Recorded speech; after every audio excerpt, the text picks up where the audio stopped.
Bonjour à tous, on enchaîne donc on reprend notre série d'exercices et de rappels de cours. Cette fois-ci avec l'avant-dernier chapitre en classe de terminale, à savoir la loi de probabilité continue.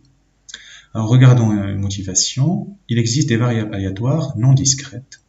Alors tout ce que vous avez vu avant, en première jusqu'à présent, loi binomiale, les tableaux de probabilité que vous avez remplis à chaque fois, c'est ce qu'on appelle des variables aléatoires discrètes. Ça veut dire qu'elles prennent des valeurs isolées. Ça veut dire on peut calculer P de x égale 1, P de x égale 2, hein, P de x égale 5, etc. Mais cette fois-ci, on va s'intéresser des variables aléatoires non discrètes, mais dites continues, en fait, qui prennent toutes les valeurs d'un intervalle de R. Regardons des exemples. Par exemple, le temps d'attente à un arrêt de bus. Alors, par exemple, j'ai passé entre 5 et 10 minutes. Cette fois-ci, les secondes comptent aussi, parce que quand je pars d'un intervalle, tous les nombres entre les bornes d'un intervalle, vous savez qu'il y a une infinité. Alors, la durée de vie d'un transistor, la distance du point d'impact au centre de cible, et de ce fait, en fait, on va s'intéresser à des événements du type X prend ses valeurs dans un intervalle I. Alors, regardons une définition importante. Qu'est-ce que ça veut dire une variable aléatoire continue? Je prends I un intervalle de R, hein. Ça peut être 0,2, 0,4, 0,20, 0 plus l'infini ou moins l'infini plus l'infini. Alors on dit qu'une variable aléatoire x est continue sur i s'il existe une fonction f vérifiant trois conditions. Alors positive et continue sauf peut-être en quelques points sur i, elle est égale à 0 en dehors de i, et l'intégrale sur i de f de t dt égale 1. Après, si vous avez un j inclus dans i, la probabilité que x soit dans j, vous intégrez sur j. Donc, voilà. La fonction en question, c'est ce qu'on appelle une fonction densité. Voilà. Donc, la définition d'une fonction densité. Alors, il y a une petite remarque quand même. Alors, si i égale r, vous savez que r, c'est moins l'infini plus l'infini. Alors, si je veux calculer l'intégrale sur i de f de t dt, ça veut dire que je dois calculer l'intégrale sur r de f de t dt. Sauf que moins l'infini plus l'infini, c'est pas des valeurs qu'on peut toucher, c'est à l'infini. Donc, je peux pas les écrire sur les bornes.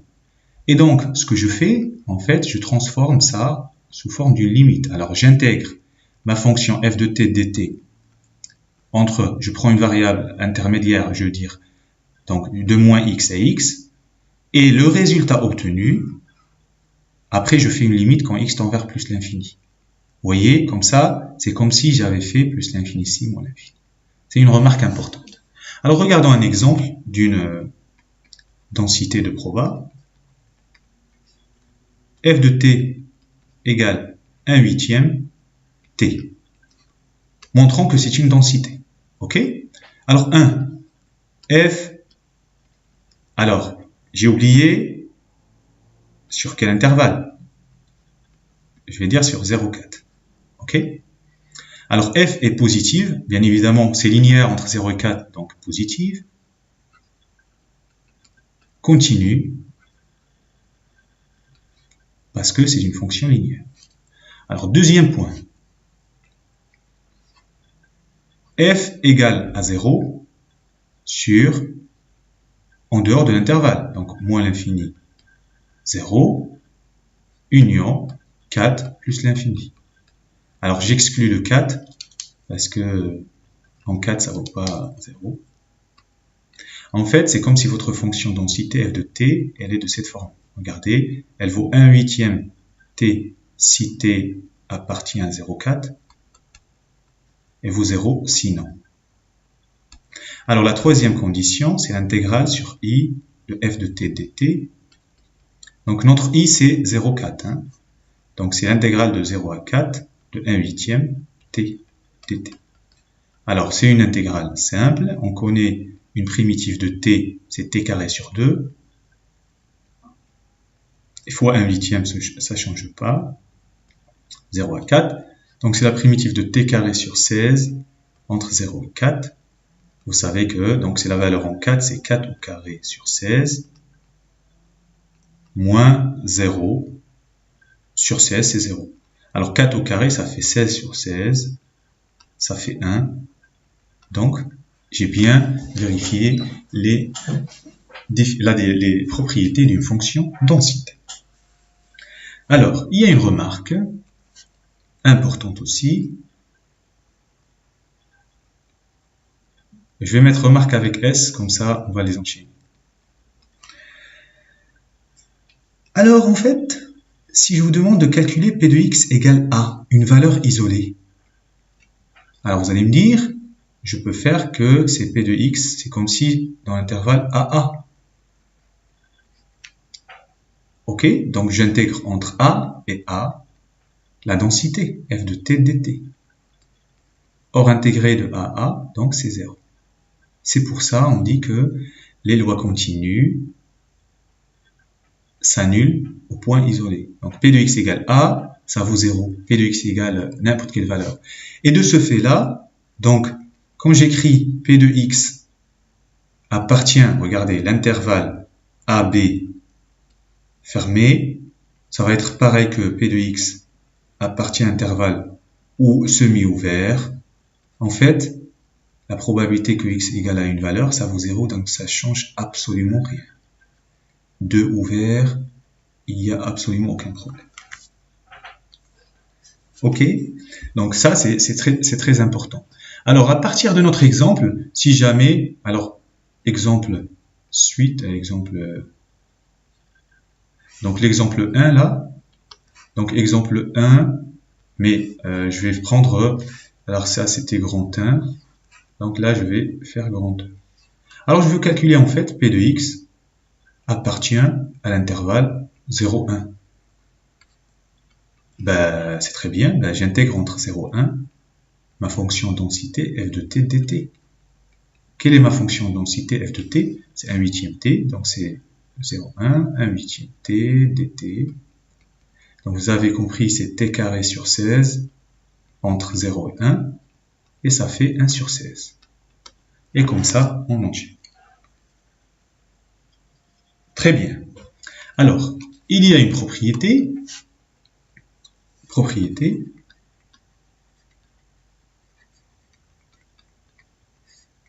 Alors, on a défini ce que c'est une variable aléatoire qui suit une loi continue.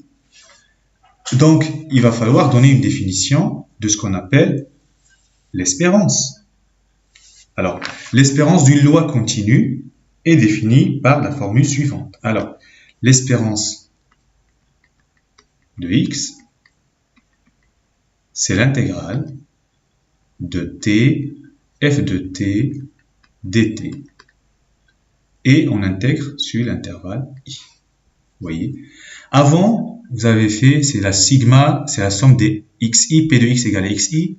Bon, c'était cas discret, mais là, c'est cas continu, c'est une intégrale. Voilà. Alors, très bien. Maintenant, on a donné le cas général. Maintenant, on va commencer à s'intéresser à des lois usuelles. Alors, loi usuelle continue. Continue. Alors, la première loi toute sympa, là, c'est ce qu'on appelle la loi uniforme.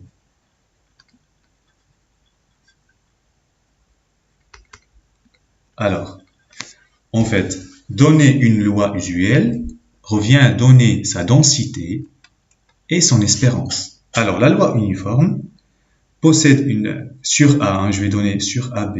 Il faut toujours donner le... Voilà. Alors, la densité est donnée par f de t. C'est le cours ça, il faut le connaître. Alors, est donnée par 1 sur b moins a si t appartient à b. Et on a dit 0 sinon. Ok, donner la densité, il faut donner l'espérance. Alors, si x suit la loi uniforme sur l'intervalle b, alors l'espérance mathématique, donc je vais écrire ici x suit, ça remplace suit la loi uniforme, c'est u sur ab. Alors, l'espérance de x, en fait, c'est le cours, c'est a plus b sur 2. c'est à retenir. Ok, donc je peux aussi, je peux l'écrire aussi, hein, donc remarque. Si je veux la probabilité que x soit dans, allez, C, D, sachant que C, il est supérieur à A, il est inférieur à D, il est inférieur à B. Vous voyez, donc c'est D à l'intérieur de AB, le domaine de définition. Ben, en fait, le cours, qu'est-ce qu'il vous dit? Ben, en fait, c'est D moins C sur B moins A. Voilà. Ben, en fait, calculer une intégrale. Vous calculez ça, 1 sur B moins A entre C et D, ben, ça fait D moins C sur B moins A. Voilà. Alors, donnons la deuxième loi. La deuxième loi usuelle. Alors, la deuxième loi usuelle, c'est la loi exponentielle.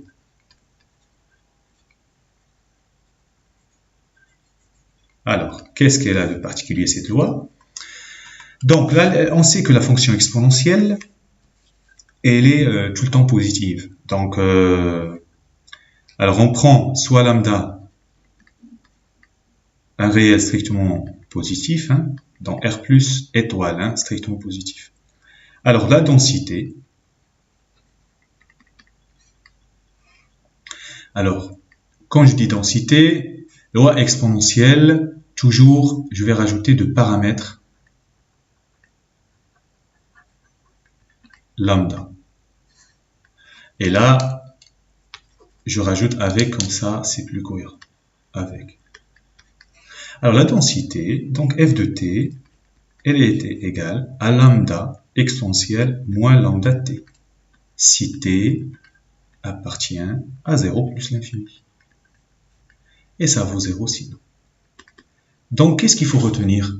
Alors, toujours, alors déjà, comme on écrit notation, on écrit x suit une loi exponentielle, c'est un E un peu, voilà, de paramètre lambda. Toujours, on va vous donner le paramètre de la loi exponentielle en question. Alors, sa densité, c'est lambda exponentielle moins lambda t si t est positif ou nul, et c'est 0 sinon. Et donc, après, tous les calculs qui sont avec, c'est pareil, on fait un... Alors, il y a une propriété à connaître, hein, qu'on peut déterminer. Hein. Donc, quel que soit A supérieur à 0, vous avez P de X inférieur ou égal à A. On a vu juste avant que c'est pareil que P de X inférieur strict à A, puisque c'est continu, et la probabilité que X égale à A, ça vaut 0. Ça fait 1 moins E moins lambda A. Et quel que soit A supérieur à 0, P de X supérieur à A. C'est pareil que P de X supérieur strict à A. Cette fois-ci, on sait que c'est 1 moins P de X inférieur ou égal à A. Et donc, quand on fait un moins l'autre, ça fait exponentielle moins lambda. Voilà, c'est à retenir. Alors, il y a une deuxième et dernière propriété, on s'arrête avec ça. La loi exponentielle, elle est un peu particulière. Elle est dite loi sans mémoire. Loi sans mémoire.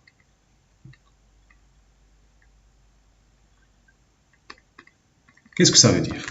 Alors, regardons. Soit x, une variable aléatoire pour ne pas écrire, donc suit une loi exponentielle, c'est un E un peu bizarre, de paramètre lambda, avec lambda bien évidemment strictement positif. Hein.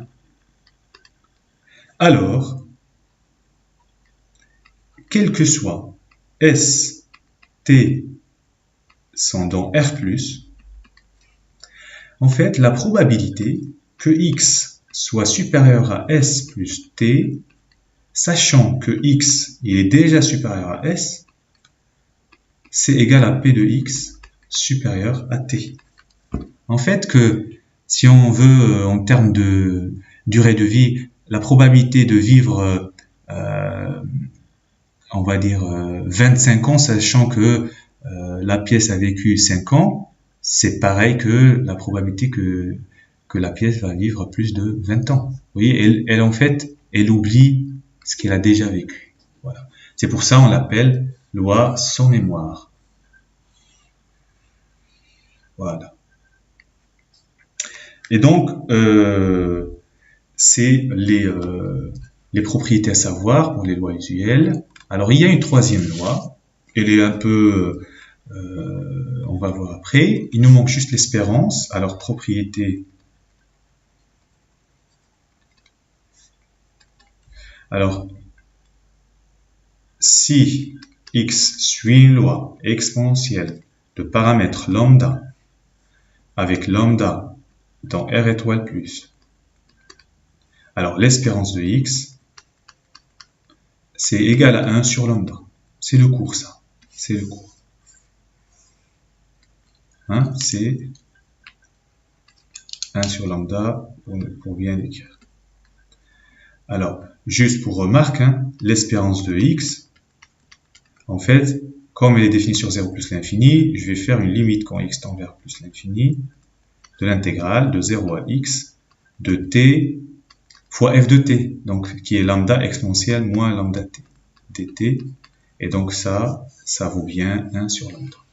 Vous voyez, si vous calculez, voilà. Bon, on va s'arrêter là, parce que la troisième loi usuelle, c'est la loi normale, elle demande un peu plus de travail. Merci beaucoup.